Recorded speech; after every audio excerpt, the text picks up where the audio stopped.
Okay, let's turn our thoughts now towards our subject at hand. We continue our look at the life of Christ and those events through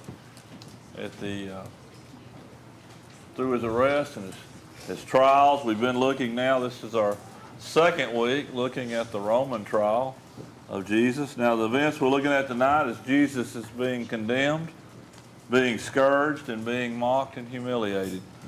All right, Matthew records these events in chapter 27, verses 26 through 30.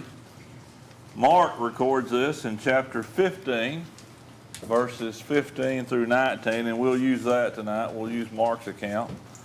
But Luke also records this in chapter 23, verses 24 and 25, and John in chapter 19, verses 1 through 3. So all the gospel writers record these events. And so let's go now to Mark 15. As we said, we'll primarily use Mark's account. Mark 15, beginning in verse 15. So Pilate, wanting to gratify the crowd, released Barabbas to them. And he delivered Jesus, after he had scourged him, to be crucified. Then the soldiers led him away into the hall called Praetorium. And they called together the whole garrison. And they clothed him with purple, and they twisted a crown of thorns, put it on his head, and began to salute him, "Hail, King of the Jews."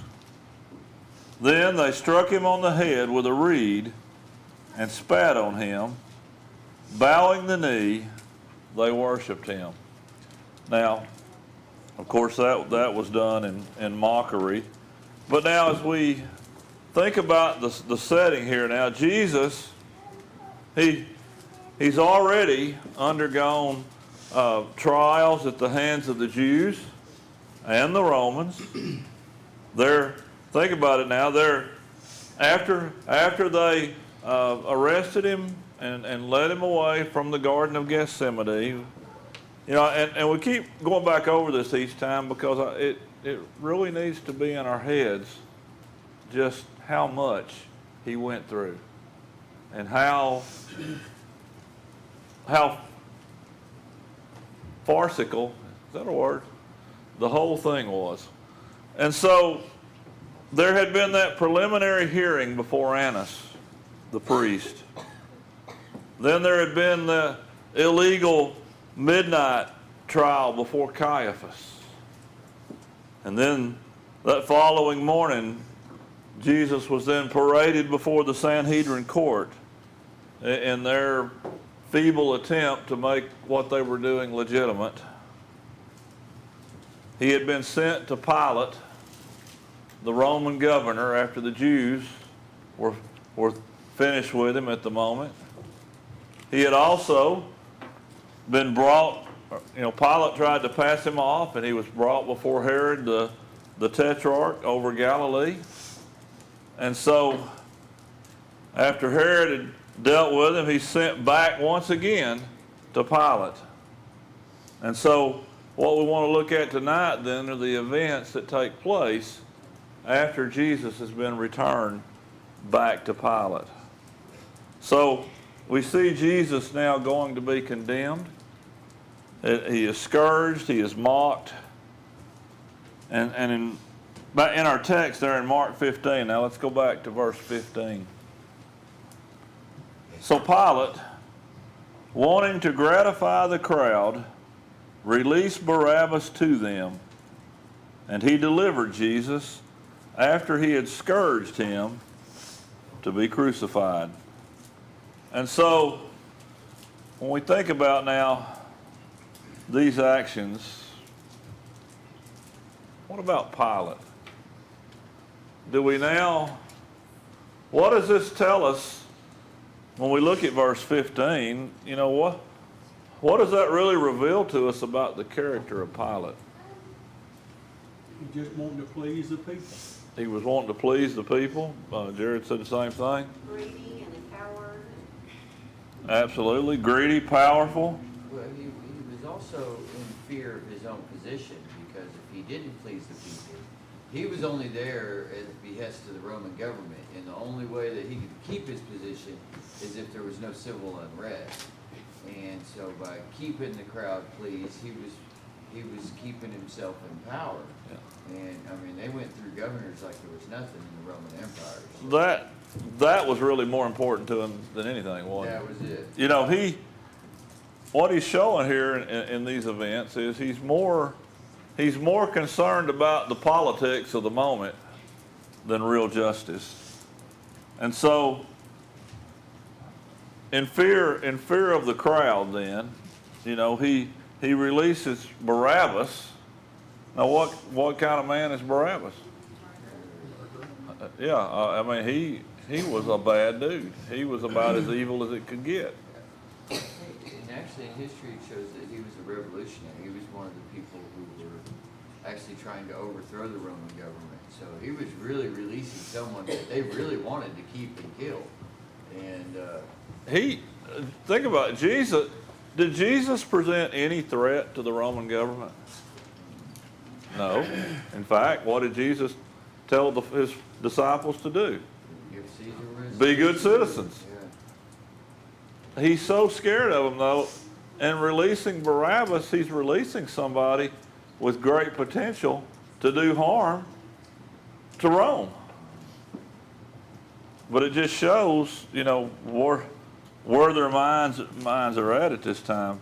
Because, again, we got a very wicked man, Jesus, clearly innocent. The Jews could not pin anything on him. The Romans could not pin anything on him. But, you know, in any age, you know, weak leadership, which Pilate was certainly weak, you know, one of the things that give us a sign of weak leaders is when they're more concerned about their position of leadership than what what truth or justice would require. You know, our land and most any land, other nation, you know, you have leaders that are more concerned about their power, their position, than they are the people. And doing right and doing justice, dealing fairly. But in time, what weak leaders, what eventually happens? Yeah, I mean, think about leaders of the past. How many weak leaders do we celebrate? Yeah, who are the ones that we celebrate? Those that put justice, fairness, their people over themselves. They become the great leaders. Lisa, what you say? Okay, I thought your hand went up. Sorry about that. You know, think about George Washington. You know, what did he want to do? He really wanted to go back to his farm after he had fought the war. It was demand. You know, the people, though, they knew this is a great man. He needs to lead us. You know, and what do? Well, you looked at your dollar bill. Who's on it? Yeah, if you looked at a quarter, who's on it? You know. So even 250 years later, what? We still exalt a great leader. We think of Lincoln, you know. The moves that Lincoln took during the Civil War, they were things that would very easily could have cost him the election in 1864. And in fact, though, it did cause his death, you know. But what? He was more concerned about doing what was right. He was a great leader. And we can think of others, you know, through the years too. Now, so Pilate was certainly a weak leader. And so now the scourging and the the evil acts that were about to take place, now, they were done by who?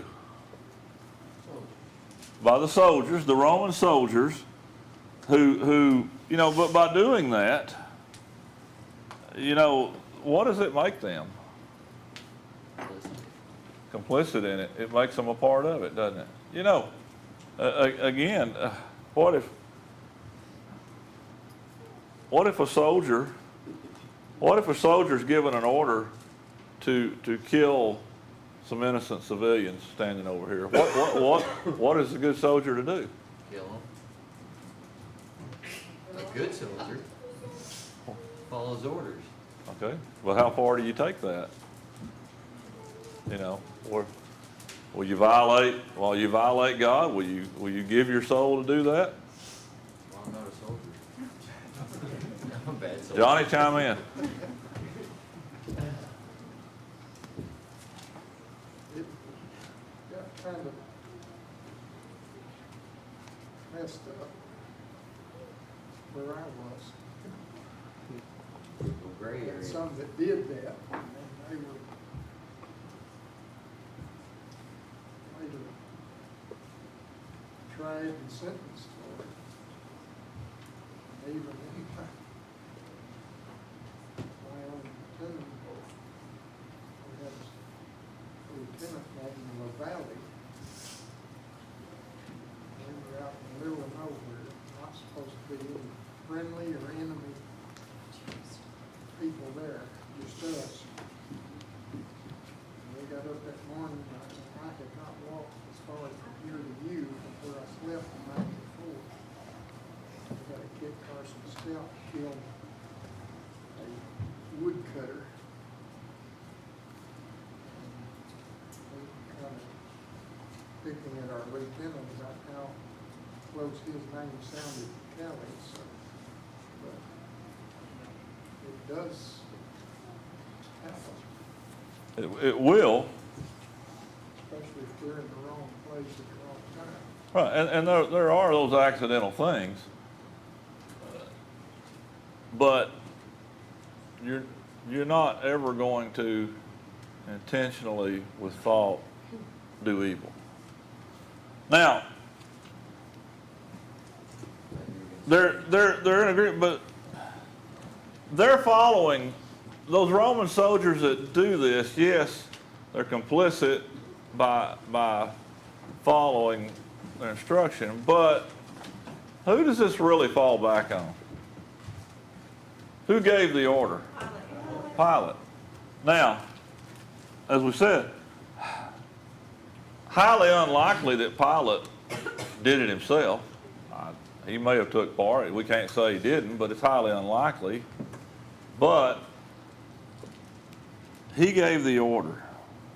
And so he instructs them to do this. And he's taken away from the presence of Pilate. The soldiers, they take him over into their custody, and now they're going to carry out Pontius Pilate's bidding in the scourging of our Lord. Let's go to John's account. In John 19, in verse 1.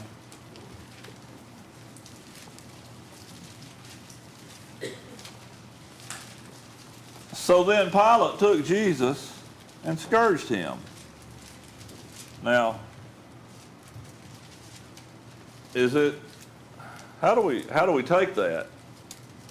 I take it they gave the order. He's not probably gonna do the dirty work, but it's ultimately his call. It's his call. So he did it by proxy of the soldiers. Right. I don't think, even if he's not the hand that did it, would anybody say that I'm wrong in saying that Pilate did it?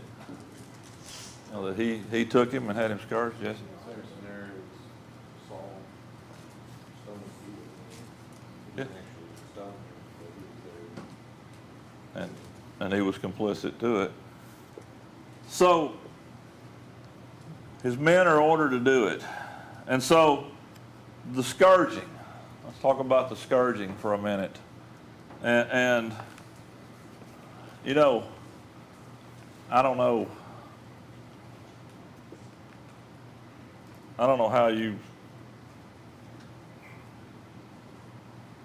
you picture these things in your mind, but I'm not a Hollywood fan at all, but I did see The Passion of the Christ years ago, and there was one thing that stuck in my head from that.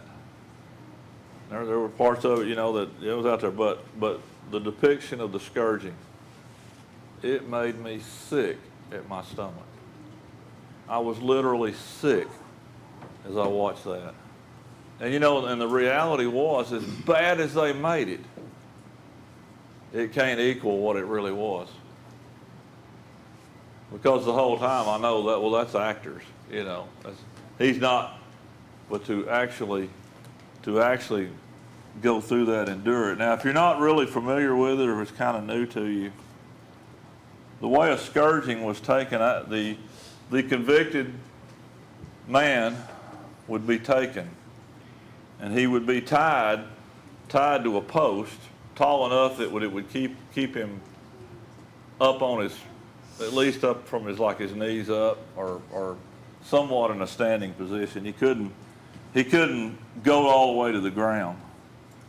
And they would take a leather whip. But it wasn't just a whip. That whip would be, because you think about the leather, it would be embedded. And it would be embedded with bone fragments, pieces of metal, sharp things designed with one purpose. It was designed, it was embedded, so it wasn't sticking out a great distance.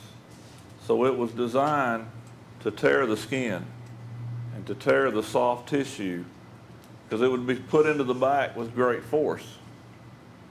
And then it, it's pulled across as it hits. Now, with enough hits, because remember, at the first hit, he's tearing skin, he's tearing tissue. But the second is worse, because it goes deeper. Deeper and deeper. Each time, it's digging deeper and deeper into the body of the condemned. And so, typically by the time it would be finished, they would have exposed the bones in the back, the ribs, spine. Intestines would be hanging out, various organs. And I know this is awful to talk about, but from time to time we need to talk about it. We need to never forget what Jesus went through for you and I. And so, in truth, many people, it was typical, if they were condemned to be crucified, they would be scourged and then taken to the cross.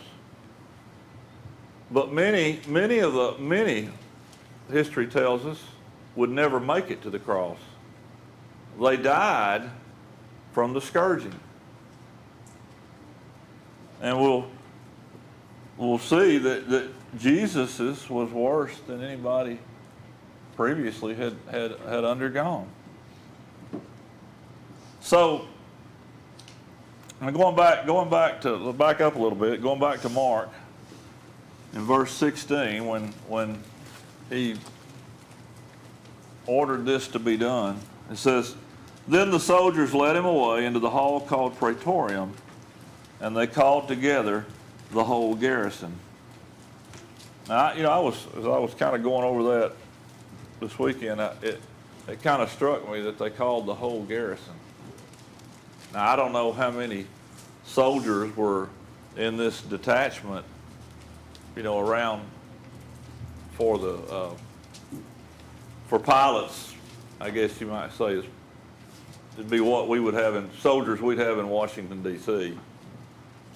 And so, but they called all of them. Interestingly, what threat was Jesus? Why? Perhaps fear? Fear of the Jews? So Jesus, he's mocked by these soldiers that led him to the hall called Praetorium. And then we find that when we get to verse 17, that they mockingly would clothe him in purple. What's the significance of that? Yeah. Huh. You know, let's put him up as the king. Now, boy, some king, huh? Look at him. You know, that's part of the mockery of it. And, you know, that was to symbolize royalty. And they would place the painful crown of thorns upon his head. Now, I don't know what you picture, and I don't know what it was, but in my pasture, I got a bunch of, you seen them, Freddie? Them locust thorns. You know, they're that long. That's what I picture. And they're mean. And when you get out around them, how many of you can do a little bit of work around a bunch of locust thorns and come out without 2 or 3 little trails of blood on your arm somewhere or side of your neck? David, can you do that? No. You can't do it, can you? You're going to get cut. Well, so to place that upon him, you know, and imagine with the just streams of blood, you know, little trickles here going into the eye, the burning of the eye, it gets into his mouth and the salty taste of it. All of it done for one reason, to mock him, to humiliate him. So verse 17, and they clothed him with purple, and they twisted a crown of thorns and put it on his head. Think about, man, what do you know, when one of those thorns get into you, when you get into one of those, ouch, you know, think of them just push down on his head. And I can promise you they slapped him down on him.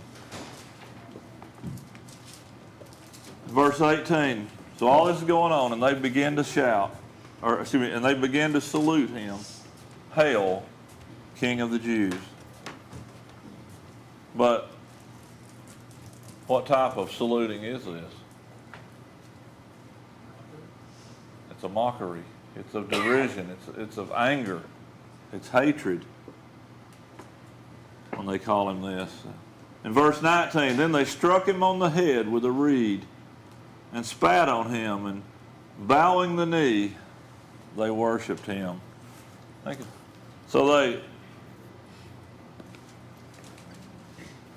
how, you know, that mocking him as the King of the Jews, it had to hurt worse than the thorns. You know, he's fixing to die for these people, and that's what they give him in return, John. Do you have something, John? I was going to say, the words they used were correct. Their thoughts and their actions and the way they carried it out were not. Yeah. A lot of people do that today, don't they? They're just paying lip service.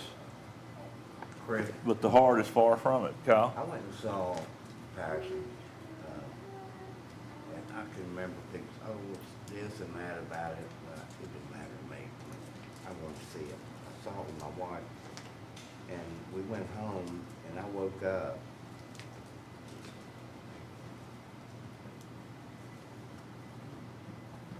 At 3 o'clock in the morning, bawling.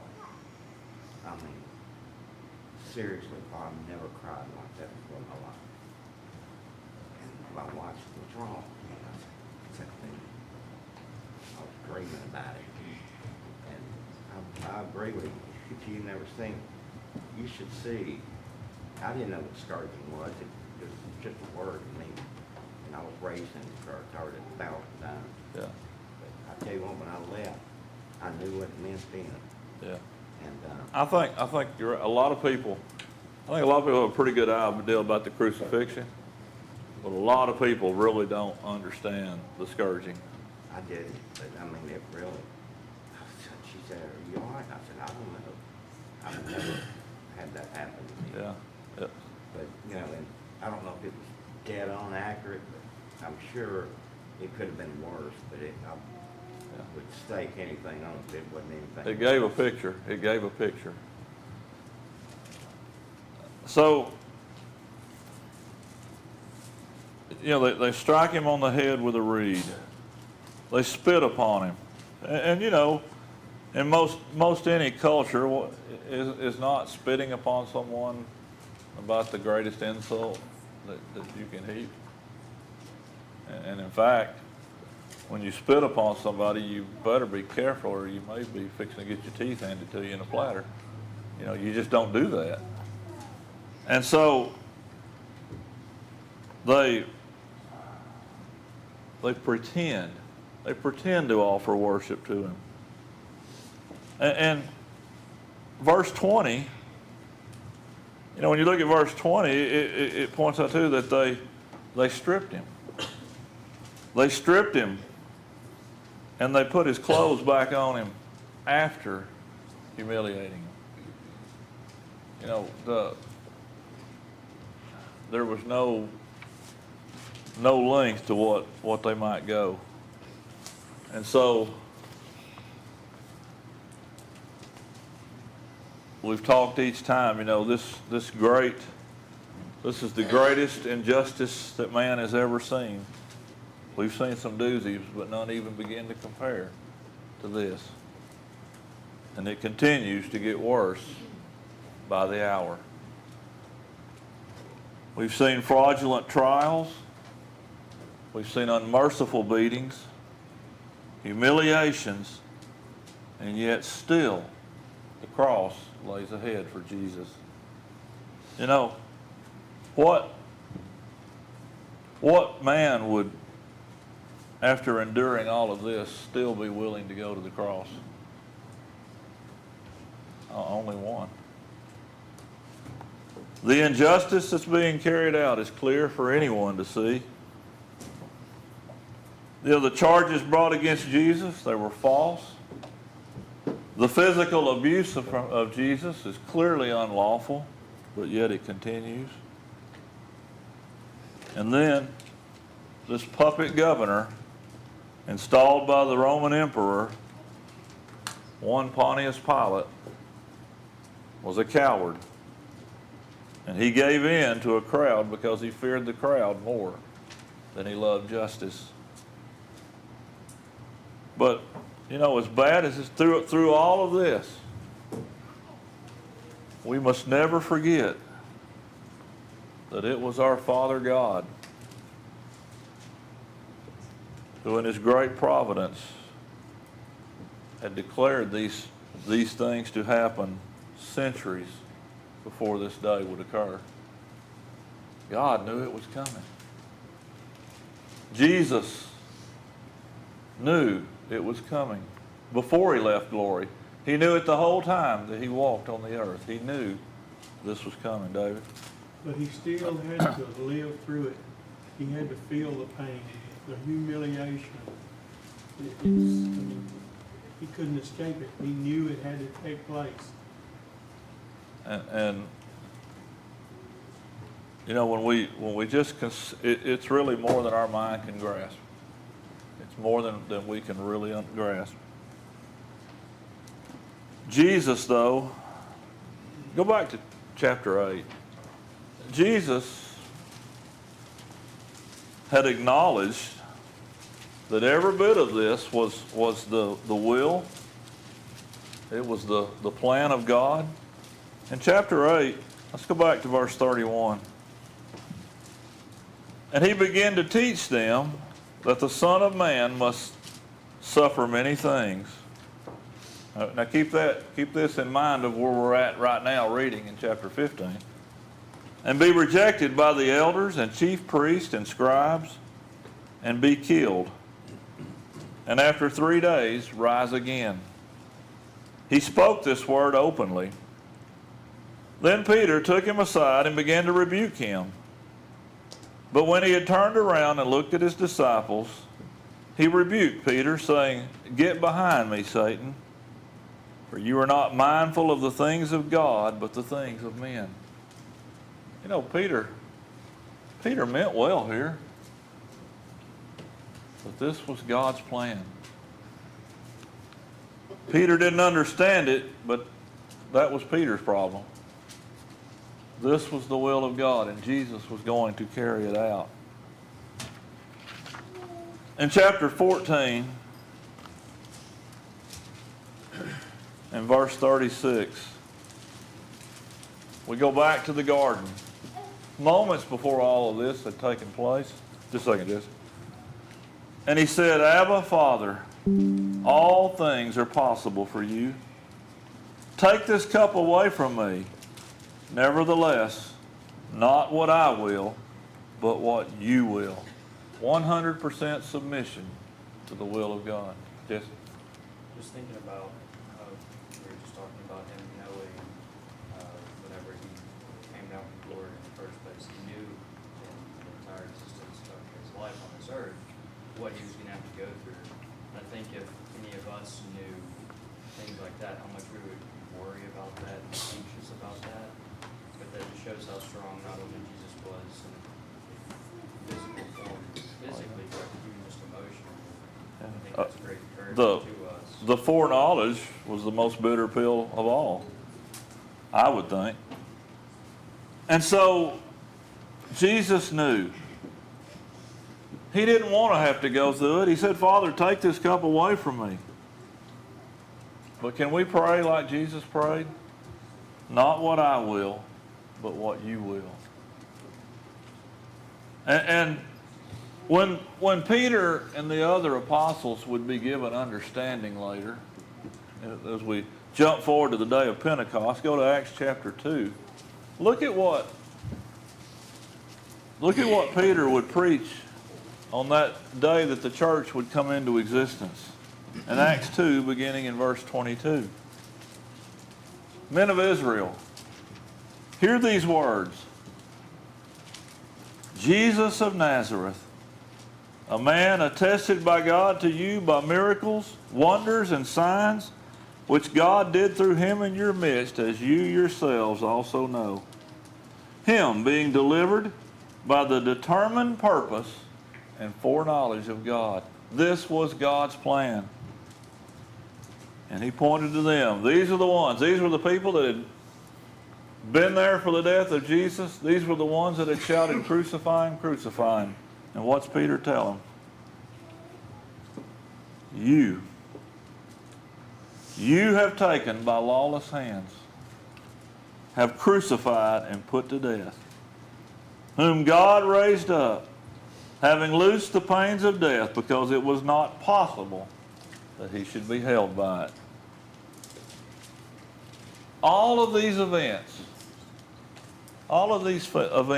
were fulfillment of prophecy, and especially the 53rd chapter of Isaiah. You know, sometimes the ones that will give the communion thoughts will turn and they'll read from Isaiah 53.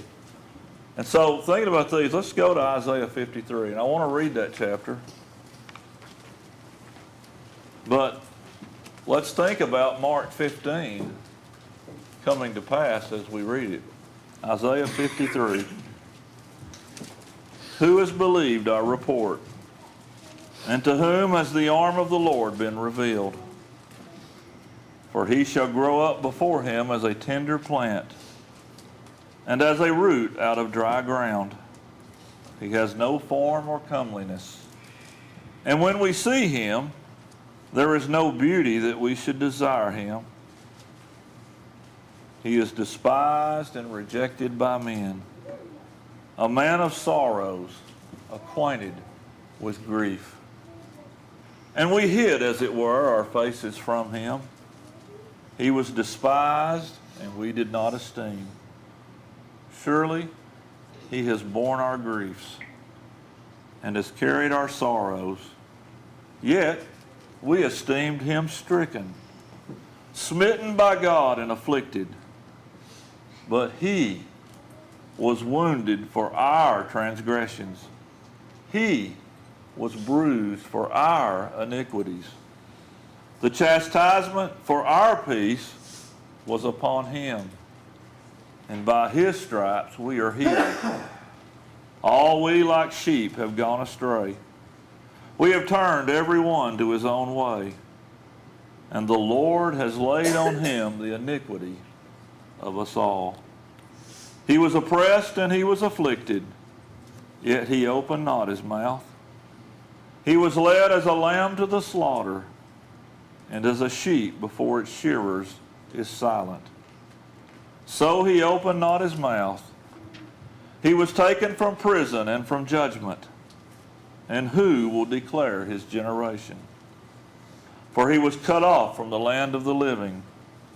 For the transgressions of my people he was stricken, and they made his grave with the wicked, but with the rich at his death, because he had done no violence, nor was any deceit in his mouth.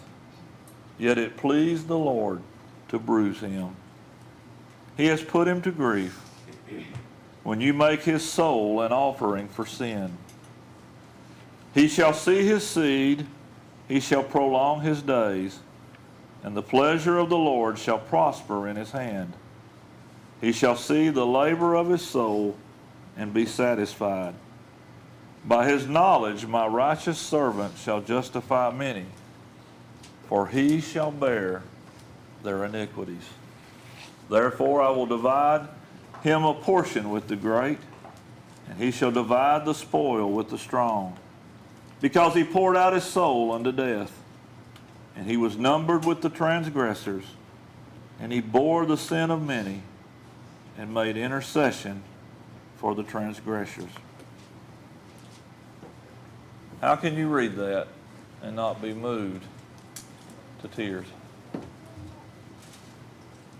But you know, just like those that Peter was preaching to on the day of Pentecost there in the first century, you and I are still forced to make the same decision they had to make that day. What are you going to do about Jesus? Think about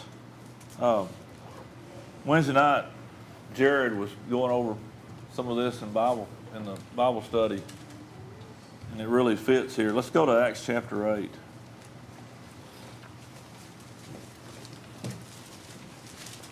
And we'll close with this. We think of Philip and the eunuch. You know, the eunuch was reading what we just read from Isaiah. To Acts 8, beginning in verse 30. So Philip ran to him and heard him reading the prophet Isaiah and said, "Do you understand what you are reading?" And he said, "How can I unless someone guides me?" And he asked Philip to come up and sit with him. The place in the scripture which he read was this. Think back to what we just read. He was led as a sheep to the slaughter, and as a lamb before its shearer is silent, so he opened not his mouth. In his humiliation his justice was taken away. And who will declare his generation? For his life is taken from the earth. So the eunuch answered Philip and said, I ask you, of whom does the prophet say this? Of himself or of some other man? Then Philip opened his mouth, and beginning at this scripture, preached Jesus to him.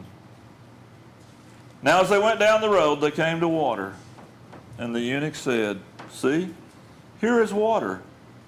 What hinders me from being baptized? Then Philip said, If you believe with all your heart, you may.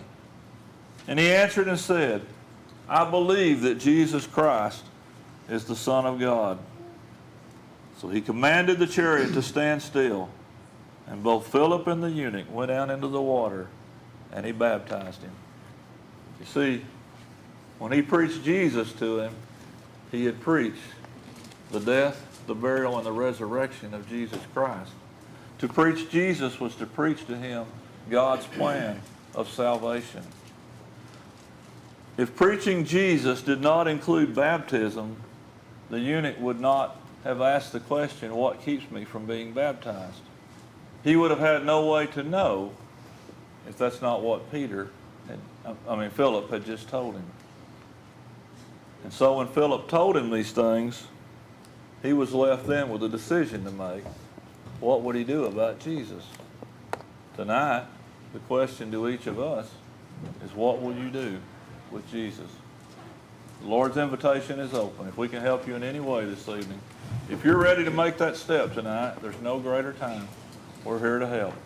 Perhaps you need the prayers of the church for encouragement in some way. We're here to do that. If we can help you in any way, let it be known as we stand together and sing.